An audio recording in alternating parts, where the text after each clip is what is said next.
reopening as well. So we do have a technology-led turnaround today in the markets. The Nasdaq 100 on a 6-day winning streak, and names like Nvidia, as you pointed out, at a record high. And this is after New York State Governor Andrew Cuomo says that parts of the state have actually met the benchmark for reopening. Now, we also have Apple leading the advance today. Apple closing in on those 3-month highs. Yes, on cash return since they boosted up their dividend by 6% and also giving back and buying back $50 billion in stock, but also ramping back up and reopening stores here in the U.S. For instance, Boise, Idaho is the first to reopen since stores were shut in mid-March, 271 of them across the country. Now, after Boise, Idaho, we have stores reopening this week also in Alabama, South Carolina, and Alaska. And we know that there will be more safety precautions to get in. So that means temperature checks at the door. Also, customers and also those that work at Apple have to wear masks as well. If you don't have a mask, Apple will provide one. And of course, social distancing, so less capacity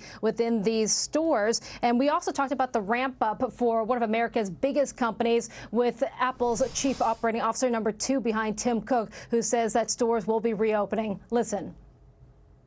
Our supply chains are running largely at capacity, and people are continuing to work. I couldn't be prouder of the Apple team and how resourceful they've been. You'll see us opening retail stores in the coming weeks, and like I said, we're bullish in the long haul. Stores are opening. And if I'm right or not about it being a big deal that they're opening the stores in the first place. Big deal. Big business is reopening in America, and it doesn't get much bigger than Apple. So, yes, they are reopening a handful of stores across America this week. The first one this morning in Boise, Idaho. And then later on this week, they expect to open stores in Alaska, South Carolina, and Alabama. More safety precautions, though, to get into these stores. So you have your temperature checked before you get in. You have to wear a mask. If you don't have a mask, Apple will provide one for you. And then, of course, social distancing, so there's less capacity within the store. But this is one of America's biggest companies ramping up again, reopening, and something that Apple's number 2 executive told me exclusively last week. Listen. 171 Apple stores across the country. They've been closed since mid-March. We know that stores have been opening around the world, country by country, slowly to make sure everything's safe. But if a $1 trillion company, one of the largest in America, largest in the world, is ramping up to full production and reopening their stores to shoppers, that's a good sign that big business is ready to restart. Now, Susan, as you know, I lost my phone for a couple of hours last week. The first thing I thought of was, can I go to an Apple store to get a new one? Yeah. No, I could not, because there's no stores open. It occurs to me that I think there will be quite a rush to go back to those stores to get back to some of the things which we've needed for the last couple of months. Very good point. So normal life is restarting, and Apple does sell more products online these days, but a lot of people need to get their devices fixed, and that's what they go to the stores for, along with buying some of your new phones and devices as well. So that's something that I'm sure we'll see probably lineups once again. Yeah, and I'll be first in line. That's right. Really? That's right, and it's 10,000 jobs along with it. So filing an injunction on Saturday evening, calling it a power grab by Alameda County's health officer. And let's bring up the tweet because it pretty much says it all. He says Tesla is filing a lawsuit. This is the final straw. Will now move its headquarters and future programs to Texas, Nevada immediately. And if we even retain Fremont's manufacturing activity at all, it will be dependent on how Tesla is treated in the future. Tesla is the last car maker left in California. Absolutely agree. As I mentioned to you, it looks like Fremont employs around 10,000. They had been planning for a reopening on Friday after shutting at the end of March, according to California shelter-in-place rules. But look, other states are offering a lot of incentives to get a Tesla plant and all those thousands of jobs along with it. Utah, Texas, Georgia, Nevada, not to mention Missouri, Joplin, Missouri, earlier on, that wants to buy and build the Cybertruck. Now let's get some of the reaction from the California Assembly people and some expletives being used. Here you go. Lorena Gonzalez, you read it all here. And she's saying that Elon Musk and Tesla should not be getting special treatment. And California has highly subsidized this company that has always disregarded worker safety and well-being, has engaged in union busting and bullies public servants. So, interesting Twitter battle. We'll see who wins this. But Elon Musk, of course, brings a lot of jobs and a lot of money to California. I just wonder if there's a trial balloon, a big threat. I'll move if you don't let me open up. Whether it's a real threat or not, I don't know, because it would be a really big deal to move the manufacturing Right. to another state. It's After all the trouble he went to and it's open his up California. only car producing factory in America. So he's in a lot of trouble right now if he wants to get to that 500,000 delivery mark by the end of this year, as he had promised, right? So Fremont builds the Model 3s, Model Ys, Model Xs, the crossovers, you name it. So he's concentrated really in one single place, which is being squeezed right now. But as he said, the shelter-in-place orders is a form of fascism, remember? He said that recently on the earnings call, and he says people should be given rights. You can decide whether or not you want to go to work and if businesses want to reopen.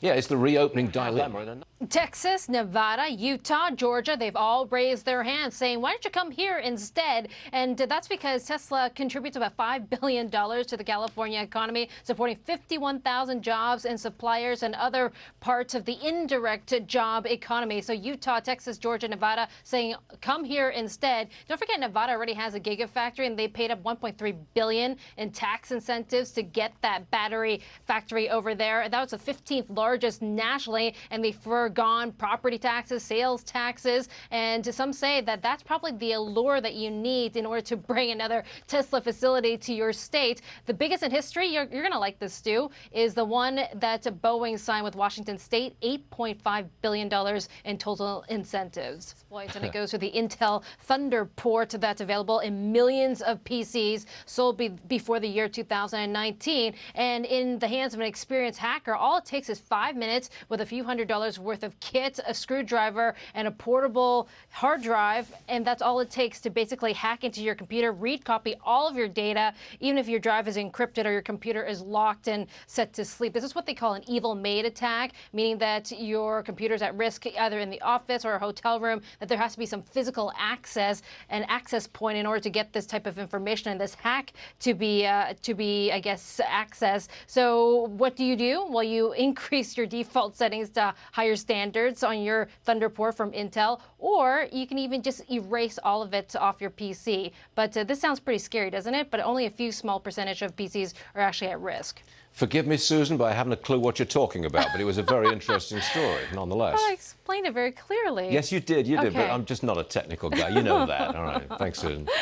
Now, how about this one? Because at the height of the coronavirus spread, there were 3 things that people were hoarding: Clorox wipes, toilet paper, and yes, weed. So we saw record sales in the final 2 weeks of March. Sales went up some 25% during that period. But then, according to analysis, it looks like pot buyers didn't come back until the middle of April. They hoarded up and they stocked up at the end of March, didn't come back until the middle of April, and then we saw another weekly spike up until the first Friday in May. So some of these players reporting should be looking at increases when it comes to sales, especially those with storefronts and in the retail branch. Okay, I think I got that one. Thanks very much, Susan. Don't play coy with marijuana. Certainly not. Certainly not. Never. We're on dangerous ground, Susan. Accusation against China and the phase 1 of the trade deal with China. Well, we know both sides have been talking. So we heard from Robert Lighthizer, the trade rep, and also Secretary of Treasury Steve Mnuchin. Both sides have been talking to the Chinese side in order to get this phase 1 deal implemented. But we also heard from Mnuchin this weekend talking about this U.S.-China relationship. Take a listen. Ambassador Lighthizer and I had a conversation with the Vice Premier Liu He last week. We made it very clear that it was our expectation that they meet their commitments. Am I confident? It's their actions, but again, as I've said before, we expect that China will meet their obligations, and if they don't, there will be very significant impacts to them, not just with the U.S., but the rest of the world.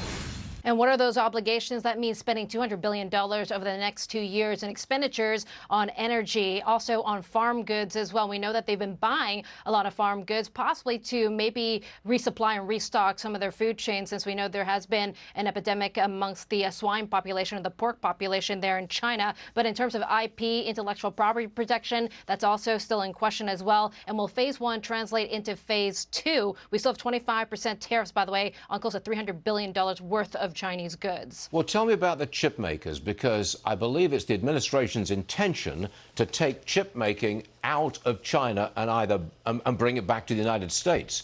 How does that factor into all these talks? So they want to jumpstart some new chip factories here in the U.S. and pointing to the fragility of what they call Asian supply chains, especially in Taiwan, which is seen still as a separate part away from China. China doesn't view it that way, but we know that a lot of the sophisticated, fast, modern chips do come from the Asia Pacific. There's only 3 manufacturers currently in the world that can build these chips, and that's Taiwan Semiconductor, also with Samsung, and then Intel. So the administration reportedly is talking to Intel, possibly teaming up with TSMC, which is Taiwan Semiconductor, makes those chips, by the way, that go into your iPhones, possibly building a factory and more factories here in the U.S. And this would build chips for a lot of U.S. corporations, including possibly Apple, and also defense, and to provide a real safe, they say, supply chain for sophisticated technology in the future. No Half wonder. a million of them. So the 500,000 of these passwords, usernames, and other data is on the dark web, which is available for purchase